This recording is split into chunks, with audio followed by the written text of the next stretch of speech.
Marvel is often known for being the brighter publisher of the big two. Their stories are often seen as being bright, bold, and heck, even downright bubbly at times. But just because Marvel knows how to keep things light and bright and more often than not family friendly, they are also no strangers to visiting the darker side. For almost every fun and lighthearted story and character, Marvel has provided us with a darker take through alternate universes, creating some of the darkest timelines around. Welcome back, Nerd Squad. Today we're going to be exploring some of Marvel's darkest timelines, possibly even the darkest timeline, as we count down the top 10 dark alternate Marvel timelines. As always, be sure to stick around to the end of this list where I'll have some bonus content coming your way. And if you are a fan of when Marvel gets dark and gritty, be sure to show it by giving this list a thumbs up. Alright, now let's get counting. Number 10, Earth 13371. While we don't know for sure, it's possible that in this reality the Brood Queen actually won and sought to expand her rule by traveling to the main continuity universe of Earth 616 through a crack in the universe. Whether or not this is a thing on Earth 13371, it still seems to be a pretty dark timeline in Professor Xavier's case. In this alternate reality, Charles somehow found himself transformed into a giant Akanti whale, who became possessed by the Brood Queen and used as her space vessel, transporting both her and her army. After a fight with the Extreme X-Men, this version of Charles asked Dazzler to kill him to prevent him from being controlled and used for ill by another evil force in the future. Number 9, Reign. The series Spider-Man Reign takes place in the alternate future belonging to Earth 70237. Here on this Earth in New York at least, there are no longer superheroes or supervillains, there's just the government and the police. The city of New York and its citizens are strictly monitored and protected by both to a point where their control feels both brutal and big brothery. Here, an old man Peter has turned both insane and senile, with Mary Jane having passed and haunting him in what appear to be dark hallucinations. Parker attempts to return as Spider-Man at one point, but is now an old man and ends up having his head bashed in with Mary Jane's tombstone later on in the timeline.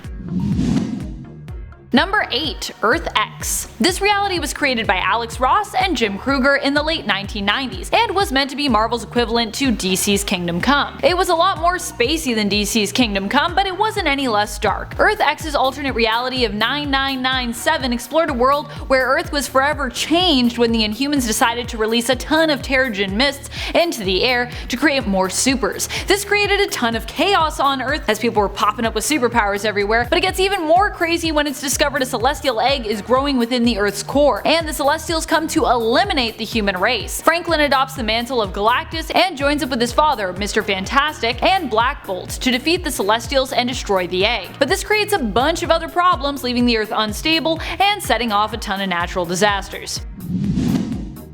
Number 7, Ultimate. The Ultimate Universe was created to be the darker, more edgy version of Marvel's main continuity, Earth 616. This is the reality where Tony Stark and Carol Danvers decided the best way to resolve their difference and dislike of one another was to hook up. After, of course, Black Widow and Tony were no longer a thing, because it turned out Black Widow was still an actual spy who had plans to double-cross her teammates. Natasha ended up dead at the hands of her usually very good friend and former love interest in the main continuity, Hawkeye. Hawkeye in this reality lost his family because of Black Widow, they were killed by the people she worked with, and Clint himself was captured, tortured, and only escaped by using his fingernails as deadly projectile weapons. He then tracked down Natasha where she was being held in the hospital and executed her. Yep, the Earth of 1610 was basically meant to be the darker 616. Number 6, Days of Future Past. The alternate Earth of 811 is an alternate future reality where the Sentinels rule. The Sentinels, being enemies of mutants, have killed most of their opponents, with the surviving mutants being kept in camps. The concentration kind, by the way, not the fun kind, sadly. Not only are most mutant heroes dead, but many of the non-mutant heroes are as well, with Avengers, Spider-Man, and FF being taken out additionally. It's just overall a bleak reality where pretty much everybody's dead. Number 5, Old Man Logan. One of the bleakest timelines we've seen explored is that of Old Man Logan. This alternate reality shows us a potential alternate future for Wolverine that follows the events of a final showdown between Marvel's superheroes and their supervillains, wherein the villains won. Logan himself is responsible in this reality for killing his fellow X-Men, being tricked into doing so by one of Mysterio's illusions, which made him believe that his fellow teammates were actually villains who had infiltrated the X-Mansion. That poor Logan. Number Number 4. Age of Apocalypse. Let's just talk about how this reality even came to be, which is dark enough. In this reality, Legion was attempting to eliminate Magneto to avoid him becoming a threat in a potential future, but Xavier put himself in Legion's path as he attacked. As such, Legion ended up killing his own father Xavier by accident. Here, the villain Magneto leads the X-Men and attempts to fight against the devastating foe Apocalypse. Even when they finally succeed, Weapon X, aka this world's Wolverine, ends up turning against them once more and rising up, becoming the new Apocalypse. Great. Yeesh.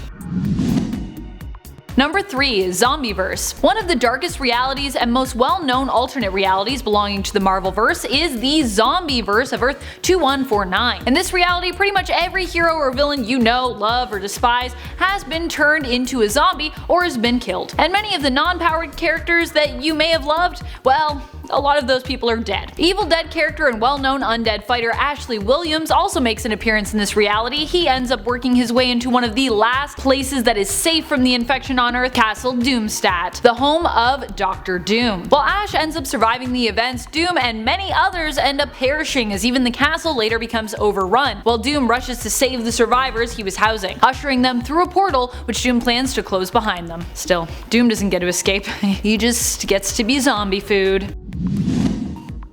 Number 2. Thanos Wins. The reality of Thanos Wins may not yet have an official number, but for now you can find it under temporary reality number 666, aka TRN 666. Just from that temporary number, you should be able to get a sense for how dark this alternate reality is. This reality is one where Thanos became king after killing pretty much every other being in the galaxy. With everything else reduced to ash, he had Ghost Rider, who is currently serving him, fetch the Thanos of Earth 616, so that this younger alternate version of himself could kill the older King Thanos. That way, King Thanos could finally be with his true love, Death. In this reality, Hulk has also been kept for years as Thanos' pet, and Ghost Rider is actually Cosmic Ghost Rider Frank Castle, who was driven insane as the Spirit of Vengeance after being left alone on Earth for presumably hundreds of years, finally joining Galactus, only to later have to finally join King Thanos when they were defeated by him. Sad.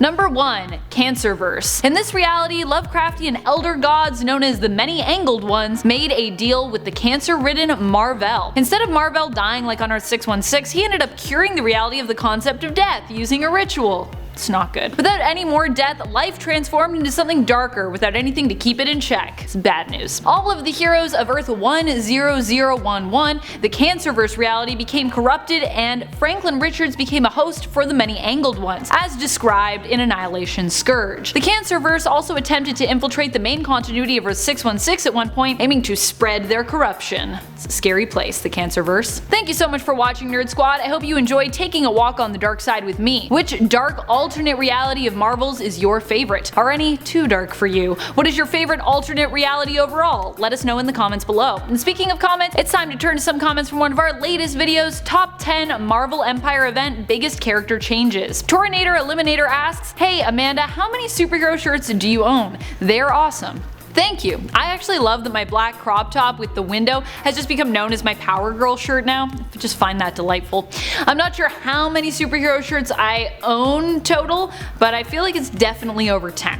Honestly, I just own too many clothes in general, but it's really hard for me to say no to a new rad t-shirt when I find one. Broken Bridge ponders, "Hey, was Thor's role in Empire ever discussed?" Well, okay, so we haven't explicitly discussed it here yet. Now, from my understanding, a lot of changes have actually happened to Thor considering where we left off with him at the end of Jason Aaron's run, but I think all those changes might have to do with him getting imbued with some power cosmic. But what he's doing in Empire, I assume, is just he's there because he's an Avenger? His tie-in was one of the ones cancelled, unfortunately, so we don't really know a ton about what he's doing there at this point. And that's all the time we have for comments today. Be sure to comment below for a chance to have your thoughts and feels shouted out in a future video. This has been Top 10 Nerd, and I'm your host Amanda McKnight, reminding you as always to stay nerdy, YouTube.